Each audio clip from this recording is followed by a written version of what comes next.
Hello. Normally we're working in the rectangular coordinate system, which is our regular x and y values as mapped out in the Cartesian coordinate plane.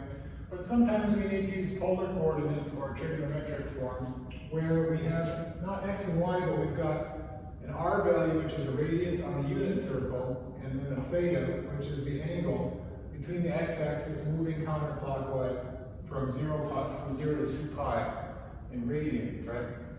And so we can convert between polar and rectangular and back between rectangular and polar by using these equations here, which are based on our trigonometric functions on the unit circle, where we have ratios basically, cosine theta, if we have a theta, and then on our value of 1 in the unit circle, our cosine is the adjacent or the x divided by the hypotenuse.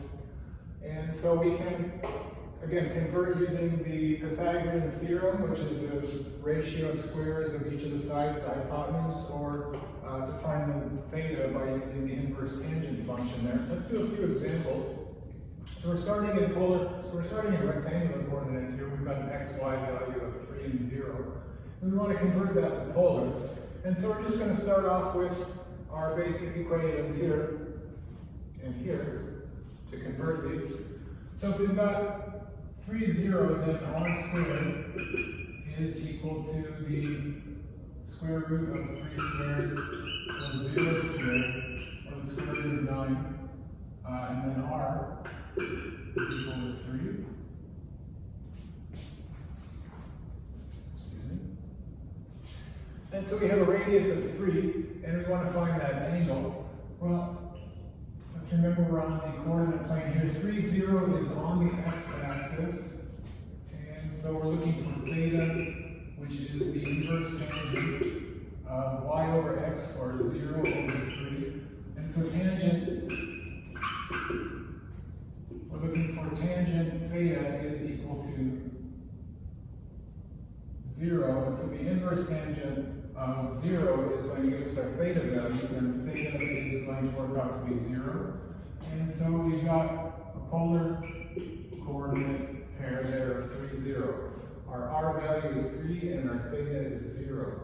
All right, so again, rectangular is x, y, and polar is r and theta. Moving along. -2 and -2 root 3, we're just going to use the same method here. R is equal to the square root of -2 squared plus the square of -2 root 3. And so r is equal to the square root of 4 plus 4 times 3, or 12. Or r is equal to 4, square root of 16, or 4. And then our theta value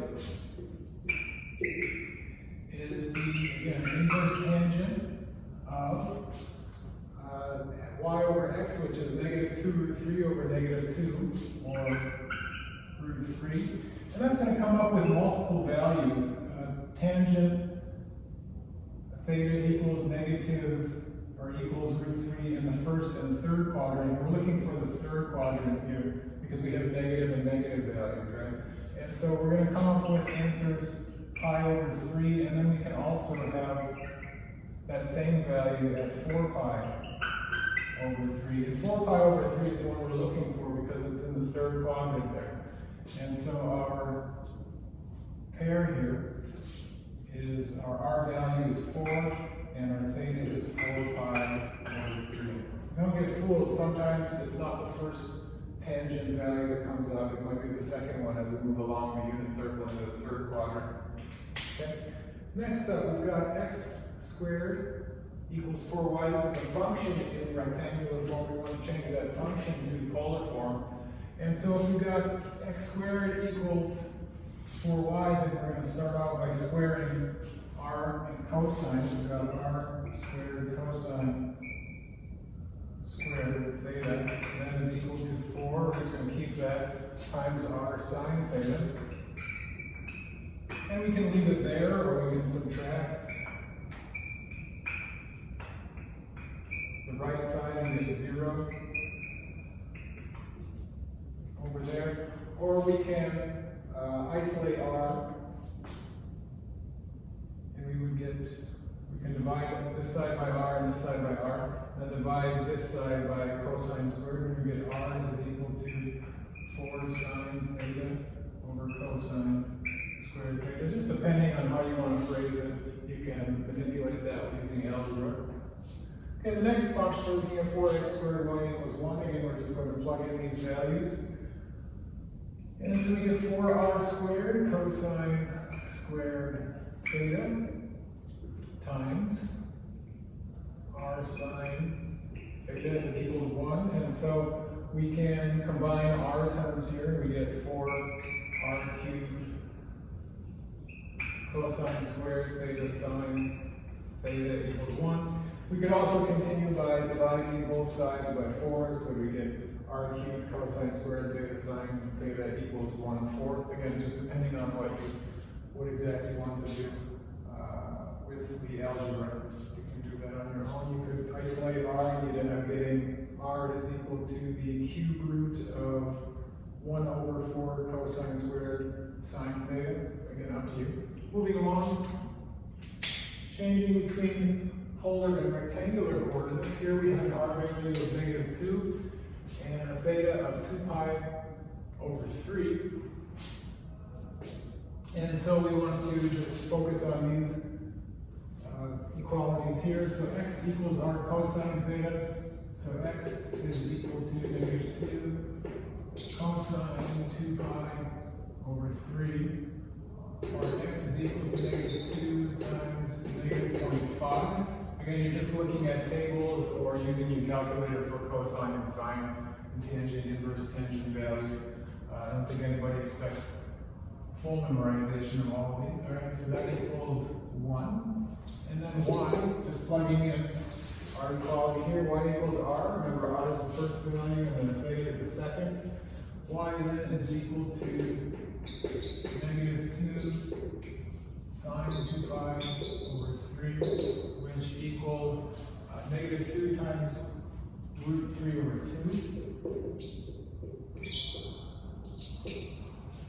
And so y is equal to -√3.